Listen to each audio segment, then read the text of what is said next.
Olá, eu sou o Eduardo Carvalho Pessoa, sou médico do Centro de Avaliação em Mastologia da Faculdade de Medicina de Botucatu e hoje nós vamos falar um pouco sobre o carcinoma localmente avançado da mama. O carcinoma localmente avançado da mama, infelizmente, é uma doença muito frequente nos países não desenvolvidos, nos países que não têm um programa de rastreamento eficaz para o câncer de mama.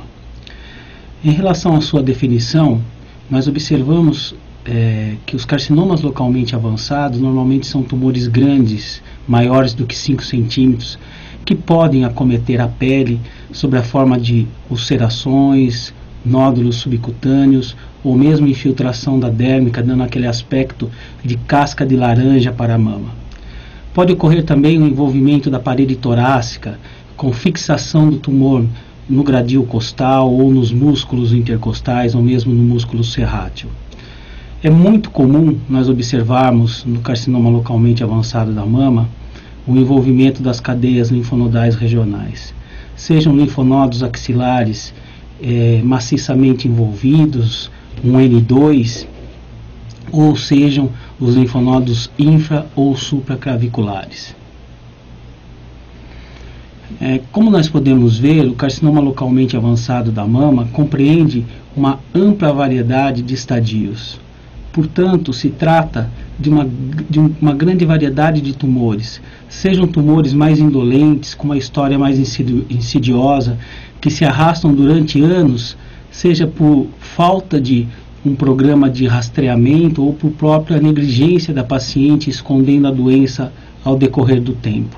Mas existem casos em que esses tumores apresentam-se mais agressivos, com crescimento rápido, fazendo com que a alta taxa de recorrência e a alta taxa de morte seja uma realidade para esse grupo de lesões.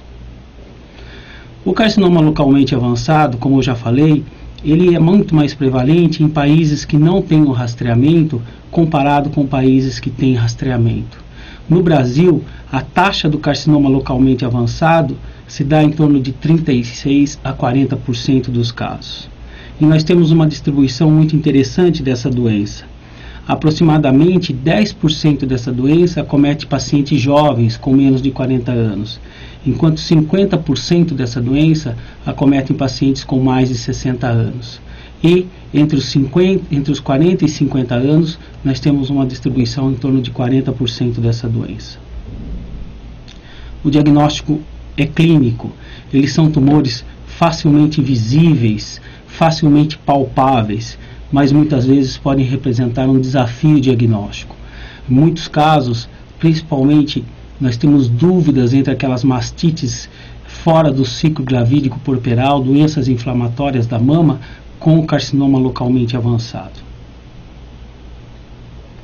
A mamografia é um método muito útil para avaliar a mama contralateral nos casos de carcinoma localmente avançado. Nós podemos, com a mamografia, observar se há uma doença contralateral ou não. E também nos ajuda, em alguns casos, a avaliar a extensão da doença na própria mama. Mas não é incomum não termos uma correlação entre o exame clínico e o achado mamográfico. Muitas vezes temos achados clínicos extremamente exuberantes e achados mamográficos mais discretos. O papel da ultrassonografia no carcinoma localmente avançado da mama é principalmente na avaliação das cadeias linfonodais regionais. O ultrassom, sem dúvida nenhuma, ganha destaque tanto na avaliação da axila, quanto na avaliação da cadeia mamária interna e fossa supraclavicular e infraclavicular. O ultrassom, comparado com a mamografia e até mesmo com a ressonância, ele permite tanto a medida da cortical do linfonodo, permitindo-nos dizer o grau de suspeição de envolvimento desse linfonodo e permitindo realizar punções aspirativas nessa região.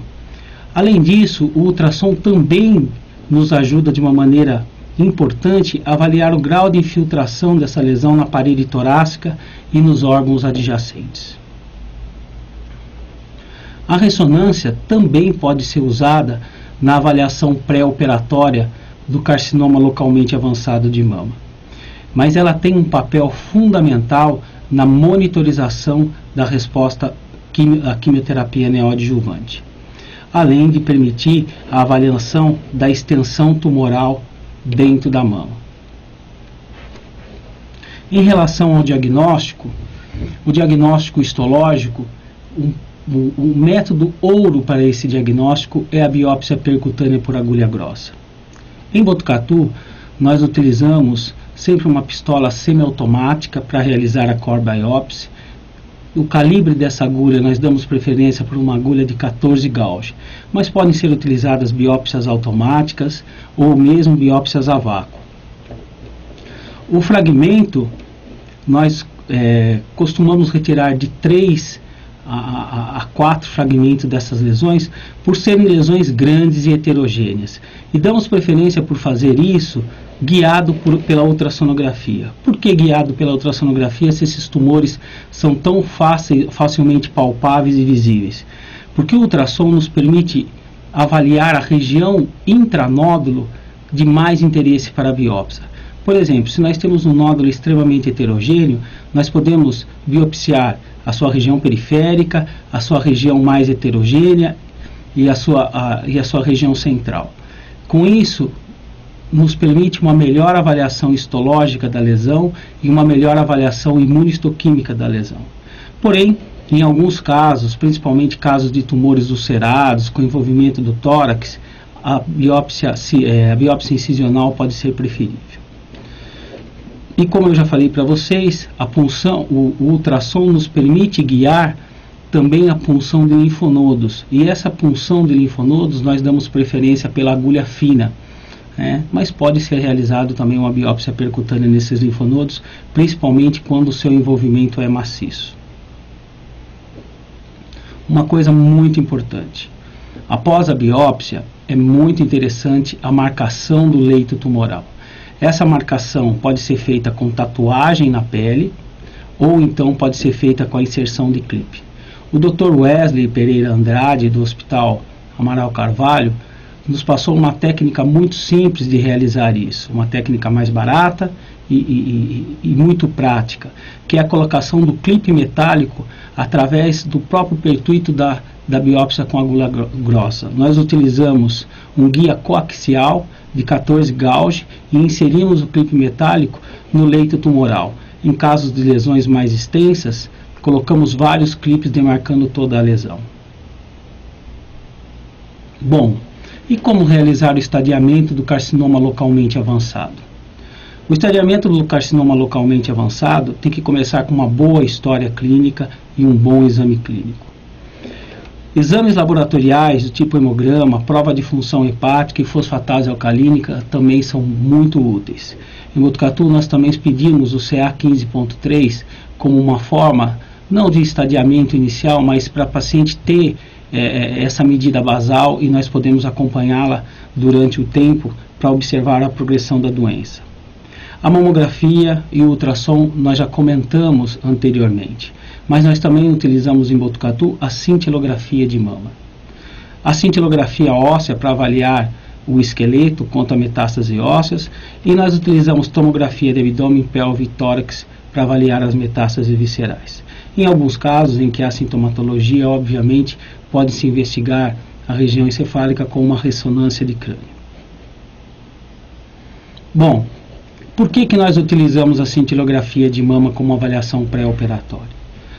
A cintilografia de mama, ela funciona através da retenção do fármaco no interior do tumor. E nós sabemos que o índice de retenção do fármaco está extremamente associado a uma predição da resposta à quimioterapia neoadjuvante. E por que isso? Porque o mesmo mecanismo de efluxo do fármaco é o mecanismo que nós encontramos de efluxo das drogas quimioterápicas, principalmente dos antracíclicos, que é feito pela proteína P, pela glicoproteína P. Então, uma vez que o índice de retenção é alto e o radiofármaco consegue permanecer no tumor numa grande quantidade por mais tempo, isso nos dá uma predição de que o antracíclico também vai permanecer no interior da lesão por mais tempo e, portanto, essa paciente tem mais chances de responder à quimioterapia neoadjuvante do que aquela paciente que tem um índice de retenção pequeno. Bom, e o PET-CT no carcinoma de mama localmente avançado? Sem dúvida nenhuma, o PET-CT, como uma avaliação pré-operatória, ele muda o diagnóstico, muda o estadiamento dessas pacientes, principalmente em pacientes N2, chegando a mudar esse estadiamento em mais da metade dos casos. Tem uma sensibilidade e uma especificidade bem maior do que os exames convencionais. Porém, apesar de todos esses dados, não conseguiram demonstrar que a utilização do PET-CT muda a sobrevida dessas pacientes. Por isso, ele não é recomendado para o carcinoma localmente avançado, com exceção do carcinoma inflamatório. No carcinoma inflamatório parece ter um papel importante. Vamos falar um pouco do tratamento do carcinoma localmente avançado. O tratamento do carcinoma localmente avançado exige uma abordagem multidisciplinar, através da quimioterapia neoadjuvante, através dos cirurgiões e da radioterapia. Mostrou-se em trabalhos antigos que o tratamento cirúrgico exclusivo levava a taxas de morte de 80% em 10 anos. E isso fez com que Hagnissen descrevesse critérios de inoperabilidade para esse tipo de tumor, que era a ulceração da pele, o edema, ulceração e edema da pele, a fixação do tumor no tórax. E com o advento da quimioterapia neoadjuvante, nós conseguimos um melhor prognóstico para essas pacientes. E a quimioterapia neoadjuvante tem uma série de benefícios. A primeira informação é que ela é tão boa quanto a quimioterapia adjuvante. E a segunda informação é que ela nos permite tratar tumores que não eram operáveis de forma cirúrgica, e aqueles que já eram operáveis, muitas vezes que iriam por uma cirurgia radical, nós podemos aumentar a chance de preservação da mama da paciente. Além dessas vantagens, nós temos um início precoce da terapia sistêmica, uma redução da disseminação tumoral durante a cirurgia. Nós sabemos que em torno de 60% a 90% das pacientes que fazem quimioterapia neoadjuvante têm a chance de redução do seu tumor, e é um vasto campo, um modelo em vivo para avaliação da resposta às drogas quimioterápicas, permitindo diversos tipos de estudos em relação ao tratamento do câncer de mama, tratamento medicamentoso do câncer de mama. Mas tem algumas desvantagens. A principal desvantagem é que alguns tipos de tumores, principalmente os tumores que são receptores de estrógeno positivo e que têm baixo índice de proliferação, esses tumores respondem muito pouco à quimioterapia neoadjuvante. E algumas críticas que ele pode estar atrasando o tratamento cirúrgico, principalmente nas pacientes que não respondem ou nas pacientes até que progridem a lesão mamária. Uma maior dependência do estadio clínico inicial para a resposta, uma sensibilidade das micrometástases que poderiam ser diferente da sensibilidade do tumor primário de mama.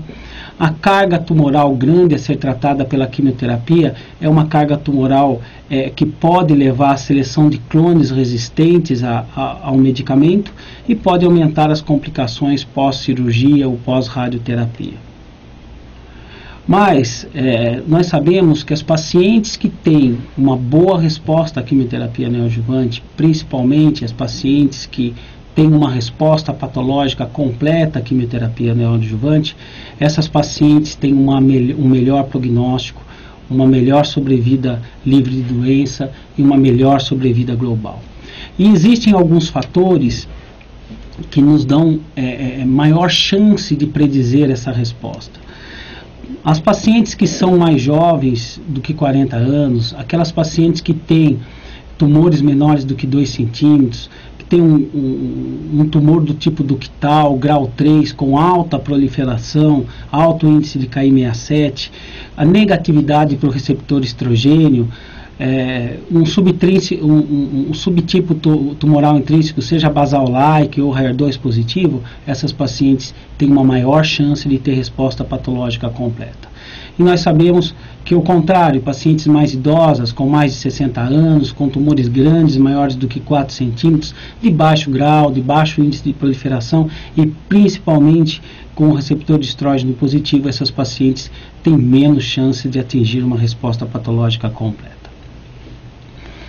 E aqui nós podemos ver, nesse trabalho, que independente do método utilizado para se dizer qual é o tipo de resposta patológica completa, nós observamos que todas as pacientes que têm resposta patológica completa têm um prognóstico melhor do que as pacientes que não têm resposta. E aquelas pacientes que têm resposta, mas não têm resposta patológica completa, teriam um prognóstico intermediário. Nesse grupo de pacientes com um tumor localmente avançado na mama, a biópsia da medula óssea pós-quimioterapia neoadjuvante também pode nos trazer alguma informação importante no que diz respeito ao prognóstico dessas pacientes. Os trabalhos mostram que pacientes que têm uma biópsia negativa de medula óssea pós-quimioterapia neoadjuvante têm um melhor prognóstico do que aquelas pacientes que têm uma biópsia positiva de medula óssea pós-quimioterapia neoadjuvante, mostrando que a resposta patológica completa parece ser importante até mesmo a nível de medula óssea. Bom, o carcinoma localmente avançado também pode ser subdividido nos subtipos moleculares do câncer de mama. E ele reproduz o que nós vemos no câncer de mama inicial, ou seja, as pacientes que têm um subtipo luminal têm um melhor prognóstico do que as pacientes que são HER positiva ou do que as pacientes que são triplo negativas. Então, ele respeita o mesmo prognóstico que nós vemos desses subtipos moleculares no carcinoma de mama inicial. Uma outra coisa importante é que, dependendo desse subtipo molecular, nós temos diferentes taxas de resposta à quimioterapia neoadjuvante. Por exemplo, a gente vê pouca taxa de resposta nos tumores luminais, que são enriquecidos de receptores de estrogênios e baixo índice de proliferação, e ao contrário, vemos índices muito importantes de resposta patológica completa nos tumores triplo negativos, que são tumores que apresentam alto índice de proliferação e ausência da expressão positiva de receptores de estrógeno e progesterona. Uma coisa importante é que a definição de resposta patológica incompleta,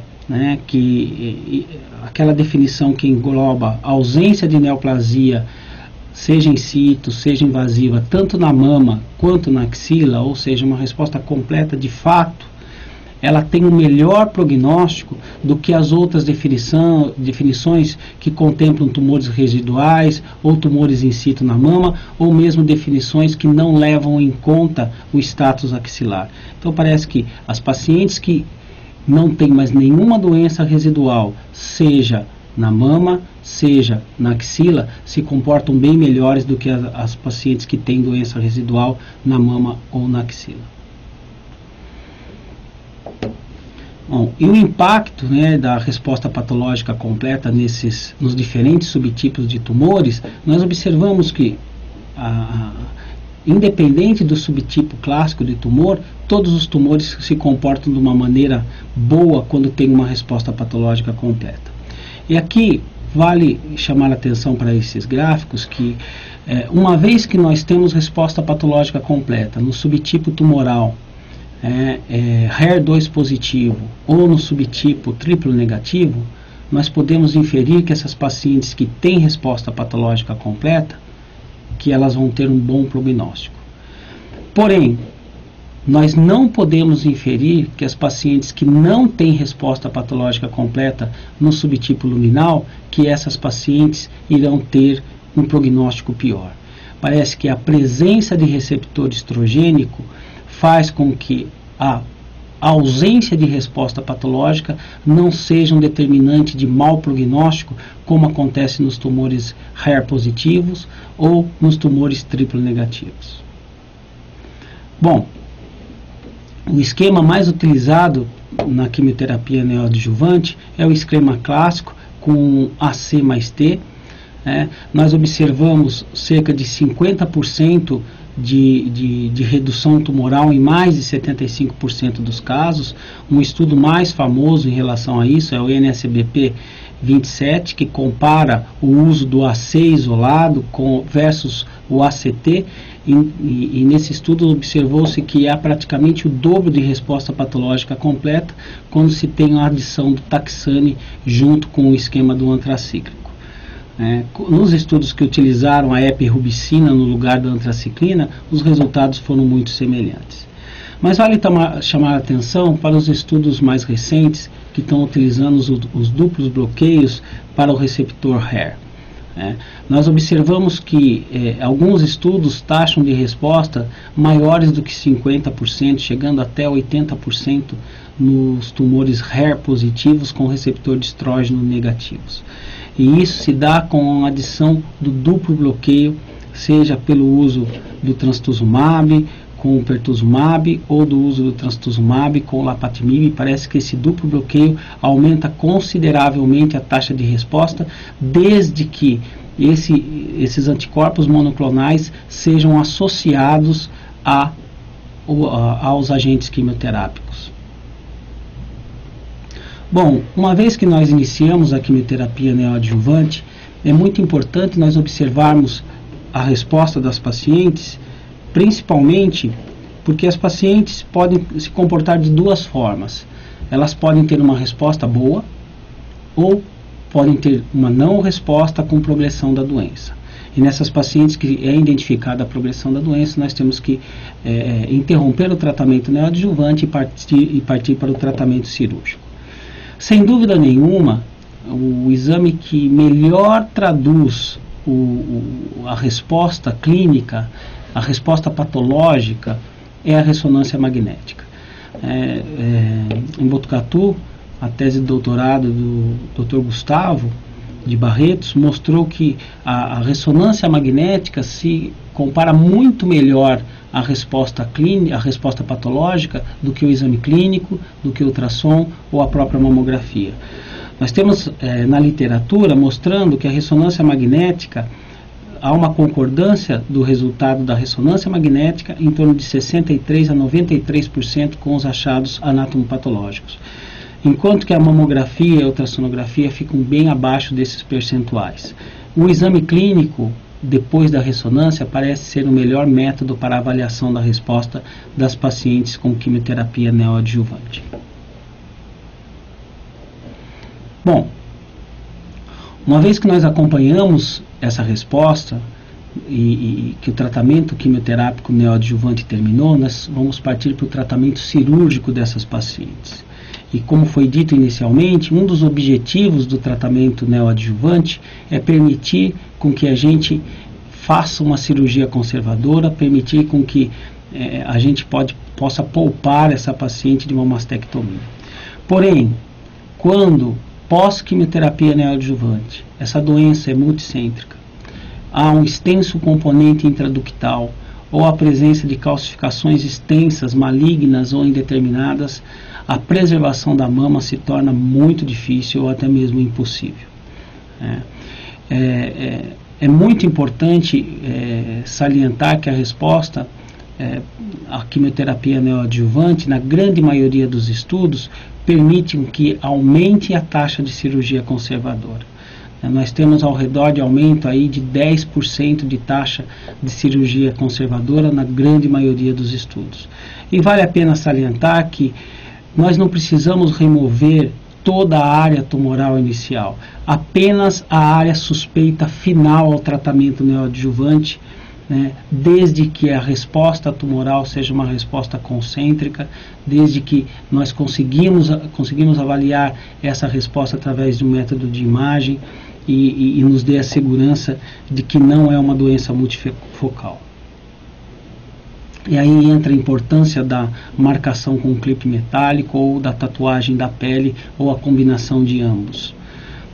Aqui é uma tabela mostrando as várias taxas de cirurgias conservadoras em tumores de mamas considerados localmente avançados. Nós mostramos que pode ser aumentado o número de cirurgia conservadora após o tratamento neoadjuvante. Nós fizemos uma tese de mestrado em Botucatu, que foi publicada na RBGO, e nós conseguimos 64,7% de cirurgias conservadoras pós o tratamento quimioterápico neoadjuvante. E na época nós fazíamos o esquema sanduíche, nós utilizávamos 4 ciclos de AC, e interrompíamos a quimioterapia neoadjuvante e partíamos para a cirurgia, e nós observamos um aumento em torno de 12% da taxa de cirurgia conservadora, da qual nós havíamos planejado no início do tratamento. Agora, nós precisamos ter segurança para realizar essa cirurgia conservadora, porque a cirurgia conservadora, se não obedecer determinados critérios, com certeza vai aumentar a taxa de recidiva local nesse grupo de pacientes. E um critério muito interessante é o critério adotado pelo MD Anderson, que leva em consideração os linfonodos axilares, a presença de linfonodos N2 ou N3, a presença de invasão linfovascular, tumores maiores do que 2 centímetros ou tumores multicêntricos.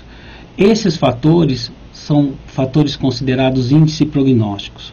Quando nós somamos esses fatores, cada um valendo 1 ponto, e nós atingimos 3 ou 4 pontos, 2, 3 ou 4 pontos, nós temos um aumento considerável da taxa de falha, de recidiva da cirurgia conservadora. Porém, quando nós temos um ou nenhum desses fatores, são muito aceitáveis as taxas de recidiva local. Então, nós podemos utilizar esses índices prognósticos para nos dar mais segurança do nosso tratamento conservador e, com isso, predizer o quanto nós iremos, a possibilidade de nós termos ou não uma recidiva local nessas pacientes, podendo selecionar assim as pacientes que vão para a cirurgia conservadora e que apresentarão menor taxa de recidiva local. Hoje em dia é impossível falar de cirurgia mamária sem falar das técnicas oncoplásticas. E o Dr. Gustavo de Barretos também fez, na tese dele, ele avaliou as técnicas oncoplásticas, permitindo maior margem cirúrgica, permitindo uma maior segurança oncológica no tratamento dessas pacientes e facilitando o tratamento cirúrgico conservador para essas pacientes. Uma outra questão muito importante quando nós falamos do carcinoma localmente avançado é que, como essa doença é tratada inicialmente com quimioterapia neoadjuvante, o que fazer com a axila? Nós devemos fazer o linfonodo sentinela pós-quimioterapia neoadjuvante, quando a axila pós-quimioterapia neoadjuvante é clinicamente negativa? Nós estamos autorizados a fazer o linfonodo sentinela ou nós temos que fazer a dissecção axilar? E a literatura é ampla em relação a isso, e os dados ficam cada vez mais robustos. Inicialmente tínhamos altos índices de falha, como 20% de falso negativo na biópsia do linfonodo sentinela, mas os trabalhos de revisão mostram que essas taxas de falso negativo giram em torno de 10 a 12%, que são taxas de falso negativo muito aceitáveis. Em Botucatu, nós procuramos fazer a avaliação axilar pós-quimioterapia neoadjuvante com a ultrassonografia, o que diminui bastante essa taxa de falso negativo do linfonodo sentinela pós-quimioterapia neoadjuvante. Então, a realização do linfonodo sentinela pós-quimioterapia neoadjuvante é muito factível, e quando você faz uma avaliação ultrassonográfica da axila pós a quimioterapia neoadjuvante pré-cirúrgica, essas taxas de linfonodos sentinelas negativos, elas ficam ainda menores. Bom, e por fim, o tratamento radioterápico. Como foi dito inicialmente, é uma doença que envolve uma abordagem multidisciplinar, é uma doença que envolve um oncologista clínico no manejo inicial da quimioterapia neoadjuvante, que envolve o cirurgião tentando fazer uma cirurgia conservadora após o tratamento dessa doença, tentando oferecer uma segurança dessa cirurgia conservadora e tentando ser o menos agressiva possível com maior sucesso oncológico, tanto do ponto de vista de tratamento mamário quanto de tratamento linfonodal axilar. E por fim, a radioterapia. Como essas pacientes têm alta taxa de recidiva, grande chance de recidivar, e são tumores localmente avançados, grandes, com envolvimento de pele, envolvimento de parede torácica, muitas vezes, a radioterapia é mandatória em todos os casos. Pacientes que tiveram uma resposta patológica completa e que não fizeram quimioterapia, tiveram o dobro de recidiva local do que aquelas pacientes que fizeram a radioterapia. Então o controle local radioterápico é fundamental dessas pacientes, e é importante irradiar a parede torácica, as cadeias infras e supraclaviculares e também a mamária interna quando essa estiver cometida clinicamente. Bom, eu espero que eu tenha conseguido passar o recado para vocês do carcinoma localmente avançado da mama, que se trata de uma doença muito frequente no nosso país, chegando em torno de 30% a 40% dos casos. Mostrar que essa doença exige uma avaliação pré-operatória muito importante, seja do ponto de vista clínico, com um bom exame clínico, ponto de vista de imagem da mama, com ultrassom e mamografia, a mamografia servindo para a mama contralateral, o ultrassom servindo para as cadeias linfonodais principalmente, a ressonância magnética, quando possível, para avaliar a resposta à quimioterapia neoadjuvante, se trata do melhor método que nós temos disponível até o momento, né? Uma abordagem de estadiamento um pouco mais agressiva do que os tumores iniciais, com cintilografia óssea, tomografia de tórax e abdômen, exames laboratoriais, principalmente provas de função hepática, hemograma e fosfatase alcalina. A abordagem multidisciplinar no que diz respeito ao tratamento, começando pelo oncologista clínico, na quimioterapia neoadjuvante, mostrando que as pacientes que têm resposta patológica completa têm uma evolução, apesar de ser um carcinoma localmente avançado, elas têm uma evolução melhor do que aquelas pacientes que não apresentam a resposta patológica completa, mostrando que os tumores que são receptores de estrógeno negativo e com alto índice de proliferação têm maior chance de resposta patológica completa do que aqueles tumores com receptor de estrógeno positivo, e que nos tumores de receptor de estrógeno positivo a resposta patológica incompleta, ou melhor, a não resposta patológica completa, não necessariamente está associada a um maior prognóstico, a um mau prognóstico. Bom, eu agradeço o convite da Sociedade Brasileira de Mastologia para esse curso de atualização pela internet. Ficamos à disposição e muito obrigado a todos.